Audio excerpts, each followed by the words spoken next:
तहरीक इंसाफ ने भी army chief के स्टेटमेंट के ऊपर एक जवाब दिया है और ये अपने ऑफिशियल अकाउंट से उन्होंने जवाब दिया है। उन्होंने कहा, जनाब, मुल्क के खिलाफ खेली गई रिजीम चेंज ऑपरेशन की साजिश के बाद आपकी पुष्ट पनाही में जो जुल्म और फसायत की अंधोनाक दास्तानें रकम हुई हैं, इनका निशाना इस कौम की माएँ, बहनें, बेटियां भी बनी। आज आप इस तरह अपने सफाक चेहरे पर यह मजहब और इखलाकियात का मास्क चढ़ाकर दीन में खवातीन के मकाम पर भाषण दे रहे हैं।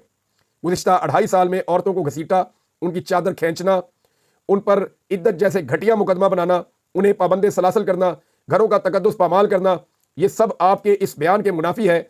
आपने खतूत तो नहीं पढ़े, लेकिन अब इस बयान के बाद सोशल मीडिया पर अवामी रद्द-ए-अमल जरूर देखिएगा ताकि आपको मालूम हो सके कि अवाम हकायक से बखूबी वाकिफ है। ये आर्मी चीफ का जो स्टेटमेंट था उसके बाद है। स्टेटमेंट आर्मी चीफ का औरतों के हवाले से ये था कि चाहे वो माँ हो, बेटी हो या बीवी, इस्लाम ने औरत को इज्जत दी, फिर तुम कौन होते हो वो इज्जत छीनने वाले? Who are you? तुम्हें ये इख्तियार किसने दिया?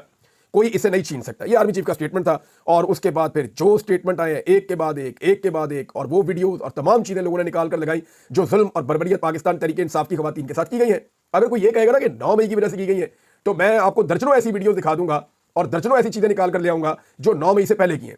यास्मीन राशिद के साथ जो जुल्म और बर्बरियत हुई 9 मई से पहले हुई। बहुत सारी और खवातीन के साथ जो जुल्म और बर्बरियत हुई वो 9 मई से पहले हुई। 9 मई से पहले जो है वो बहुत सारी खवातीन के ऊपर अटैक किया गया, उन्हें मारा गया, उन्हें टॉर्चर किया गया, उन्हें गिरफ्तार किया गया। ये सब कुछ 9 मई से पहले भी हो रहा था। नाज़रीन, आर्मी चीफ के बयान के हवाले से मैं एक चीज आपके सामने रखता हूं। इससे पहले जब आर्मी चीफ बयान देते थे ना तो बड़े ओपन बयान होते थे, यानी उनमें क्लैरिटी होती थी। वो पता चलता था कि किसके बारे में कह रहे हैं और जिसके बारे में कहते थे क्लियरली उसका नाम लेके उसको मुखातिब करते थे। अभी ये जो स्टेटमेंट आते हैं ना, ये स्टेटमेंट्स ग्रे एरिया में होते हैं। होता क्या है कि आर्मी चीफ स्टेटमेंट देते हैं, उसी स्टेटमेंट को आप इस्तेमाल कर लें दहशतगर्दों के खिलाफ, उसी स्टेटमेंट को आप इस्तेमाल कर लें पाकिस्तान तहरीक इंसाफ के खिलाफ। क्योंकि पाकिस्तान की मिलिट्री एस्टेब्लिशमेंट बड़े लंबे अरसे से पाकिस्तान तहरीक इंसाफ को मार रही है, लिहाजा ये स्टेटमेंट ज्यादातर उनकी तरफ आ जाते हैं।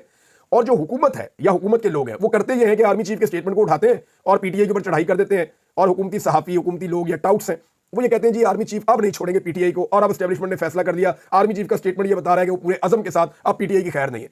तो फिर पीटीआई का रद्द-ए-अमल भी आता है। तो मेरे ख्याल में आर्मी चीफ जो स्टेटमेंट देते हैं वो बड़ी क्लैरिटी के साथ होने चाहिए कि आया ये स्टेटमेंट इंडिया के खिलाफ है, या ये स्टेटमेंट अफगानिस्तान के तालिबान के खिलाफ है, या ये स्टेटमेंट टीटीपी के खिलाफ है, दाइश के खिलाफ है, फितनतुल खवारिज के खिलाफ है, या किसी सियासी जमात के खिलाफ है। वो क्लैरिटी जब आएगी ना, जब मुखातिब करके वो कहेंगे, तो फिर ये ग्रे एरिया खत्म हो जाएगा। जो ग्रे एरिया वाले स्टेटमेंट है ना, इनमें प्रॉब्लम हो जाती है। अब आर्मी चीफ का एक और बयान है और ये बयान बड़ा इंटरेस्टिंग है। मैं पहले आपको बयान पढ़ के सुनाता हूं उनका, उसके बाद इस बयान के ऊपर जो रद्द-ए-अमल आ रहा है वो भी मैं आपको बता देता हूं। आर्मी चीफ का स्टेटमेंट है कि जब तक कौम फौज के पीछे खड़ी है, खसूसन हमारे नौजवान, पाक फौज कभी नहीं हारेगी। ये बिल्कुल ठीक बात है। अब अगर आप दुश्मन के साथ लड़ेंगे, दहशतगर्दों के साथ लड़ेंगे, मुल्क की हिफाजत करेंगे, तो कौम बिल्कुल फौज के पीछे क्या, फौज के शाना बशाना खड़ी हो जाएगी।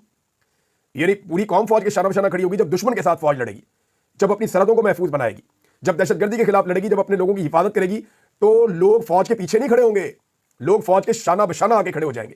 लेकिन जब यही फौज सियासत में मुदाखलत करेगी, यही फौज इंसानी हकूक की पामालियां करवाएगी, यही फौज अवाम के मैंडेट का एहतराम नहीं करेगी, यही फौज आइन और कानून को अगर तोड़ेगी, तो फिर मैं एक बात आपको कहता हूं कि आपका स्टेटमेंट है ना कि कौम फौज के पीछे खड़ी है, तो वो बच्चे की बात याद है ना, पीछे देखो, पीछे तो देखो।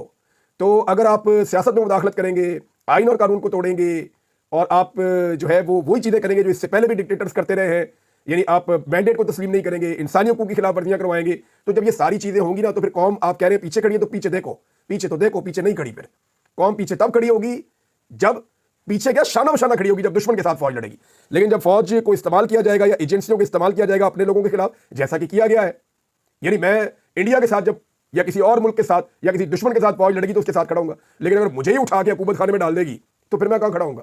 फिर तो ना मैं खड़ा हूंगा, ना मेरे घर वाले खड़े होंगे, ना मेरे दोस्त खड़े होंगे, ना मेरे शहर के लोग खड़े होंगे, ना मेरे मुल्क के लोग खड़े होंगे। वो नहीं खड़े होंगे। पीछे देखो, नहीं खड़ा है कोई। ये वो बच्चे वाली जुबान के अंदर मैं बता रहा हूं ताकि आसानी से समझ आ जाए सबको।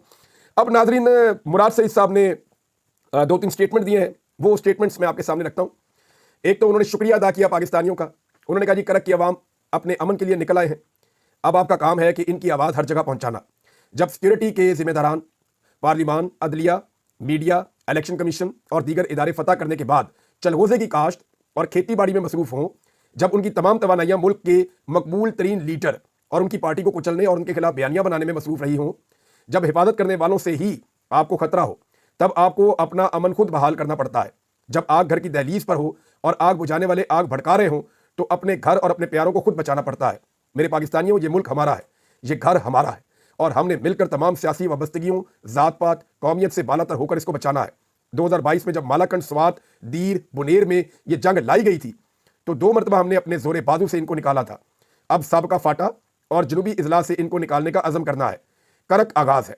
मेरे मोहम्मद, बाजोड़, लकी मरवत और वजीरिस्तान, टांक, डीआई खान और खैबर के गैरतमंदों तैयार रहो। इंशाअल्लाह जल्द मिलकर वहां भी अमन के परचम के साए तले निकलेंगे और फिर दीर, बाजोड़ से लेकर बलूचिस्तान तक सबको मुत्तहिद करके पिंडी इस्लामाबाद का रुख करेंगे। आपने चौकीदारी छोड़कर सियासत शुरू कर दी है। हमने फिलहाल अमन का परचम थामा है। इससे कबल के आपका काम कौम संभाल ले। अपने मोर्चों पर वापस जाओ। अपने डालरों के लिए हमें आग में मत धकेलो। हमारे घर, हमारी जानें, हमारे बच्चे, हमारा मुस्तकबिल बराए फरोख्त नहीं है।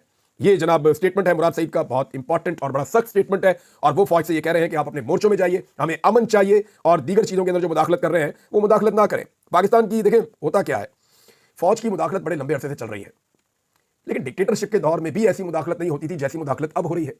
यानी सब ये जानते हैं कि मुल्क को कौन चला रहा है, किस तरह से चल रहा है, एजेंसियों का किरदार क्या है।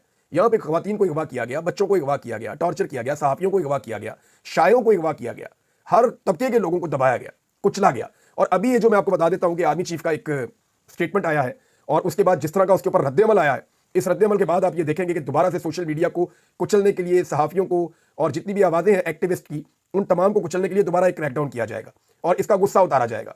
क्योंकि पाकिस्तान में जो है ना, वो इस मुद्दे पे बैठे हुए आदमी को बर्दाश्त नहीं होती तनकीद।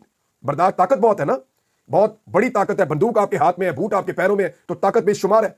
तो जब ताकत का नशा चढ़ा होता है तो जो मर्जी करो, इसको उठाओ, गायब कर दो, उसको उठाओ, इधर ले जाओ, उसको उठाओ, ये कर दो, इसके साथ ये कर दो। और ताकत के नशे में आदमी घोड़े के ऊपर सवार होता है, लेकिन जब घोड़े से उतरता है तो पता चलता है परवेज मुशर्रफ 2 कमरों के फ्लैट में सिसक सिसक के मरा है और हम सब ने एक दिन मर जाना है और जाके अल्लाह को जवाब देना है। फिर जिस जिस औरत के गिरबान में हाथ डाला है ना, वो वहां अल्लाह के हुजूर जाके जवाब मांगेगी कि तुमने मेरे गिरबान में हाथ डलवाया सिर्फ इसलिए कि मैंडेट मेरा था, सिर्फ इसलिए कि अवाम मेरे साथ खड़ी थी, सिर्फ इसलिए कि मैंने तुम्हारे सामने झुकने से इनकार कर दिया, मैंने अपने लीडर के साथ वफादारी की। तो ये सारी चीज़ों का जवाब अल्लाह ताला के सामने जाकर तो देना पड़ेगा, या दें या ना दें। नाज़रीन, एक चीज़ मैं आपको और पढ़ के सुनाता हूँ। आज पाकिस्तान में बार बार ये कहा जाता है ना कि रियासत से लड़ाई, रियासत से लड़ाई। बहुत सारे टाउट आपको कह रहे होते हैं, ओ जी रियासत से कोई नहीं लड़ सकता और रियासत से लड़ाई नहीं करनी चाहिए। तो ये तासुर दे रहे होते हैं कि पाकिस्तान की फौज जो है वो रियासत है। डीजीआई एसपी जब आते हैं रियासत से लड़ाई। मैं आज आपको बताता हूँ कि रियासत की डेफिनेशन क्या है। ये जो सारे कहते हैं ना रियासत से लड़ रहे हैं, रियासत पे हमला कर दिया है, वो भी कोर कमांडर हाउस रियासत नहीं है, रियासत है ही नहीं। वो पिलर ऑफ द स्टेट जो होते हैं ना, रियासत के 3 सतून होते हैं। ये मीडिया तो जबरदस्ती बना हुआ है, एक्चुअली 3 सतून होते हैं। एक जुडिशरी है, वो तो फतह हो गया, एक पार्लियामेंट है, वो भी फतह हो गया, और एक जो है वो उसको कहते हैं इंतजामिया कह लें, या आप उसको मुकन्ना कहते हैं, या आप ये कह लेंगे जो सारी की सारी आपके जितने इदारे हैं उन सबको आप मिलाएं, एडमिनिस्ट्रेशन वो होती है। तो उसके अंदर से एक छोटा सा हिस्सा है फौज भी। यानी जहां इतने सारे इदारे उनमें एक इदारा फौज भी है, और फौज के अंदर जहां इतने सारे कोर कमांडर है उनके अंदर एक कोर कमांडर लाहौर का भी है। तो कोर कमांडर हाउस पे हमला कोई रियासत पे हमला नहीं है, ये रियासत के एक पिलर का एक छोटा सा एलिमेंट है, उसका एक दफ्तर है, वहां के ऊपर अटैक हुआ है। अब आप आ जाएंगे रियासत किसे कहते हैं और रियासत पे हमला कैसे होता है, ये मैं आपको बताता हूं और कब कब रियासत पे हमला हुआ है। आइन का आर्टिकल 7 है, ये पाकिस्तान का कॉन्स्टिट्यूशन है, उसका आर्टिकल 7 निकालें और उसको आप पढ़ें। ये डिफाइंस करता है द स्टेट। ये आर्टिकल 7 तारीफ करता है स्टेट की, एक्चुअली स्टेट है क्या या रियासत है क्या। Which includes the federal government, parliament, provincial governments and local authorities. बस ये रियासत है। मजे की बात यह है, ये सारी चीजें वो है जो आवाम मुंतखब करती है। यानी इस रियासत के अंदर कोई ये कहीं भी नहीं लिखा हुआ फौज रियासत है, कहीं भी नहीं लिखा हुआ पुलिस रियासत है, कहीं भी नहीं लिखा हुआ कि अदलिया रियासत है, कहीं भी नहीं लिखा हुआ कि कोई और दफ्तर रियासत है, कहीं भी नहीं लिखा हुआ कि जीएचक्यू रियासत है, कहीं भी नहीं लिखा हुआ कि कोर कमांडर हाउस रियासत है, कहीं भी नहीं लिखा हुआ कि आईजी का दफ्तर रियासत है, कहीं भी नहीं लिखा हुआ कि फलाना सरकारी दफ्तर रियासत है। नहीं लिखा हुआ। लिखा हुआ क्या है? लिखा हुआ है जो जो चीजें रियासत में आती हैं, federal government, parliament, provincial governments and local authorities. अब पार्लियामेंट के अंदर आपके सेनेट आ गई,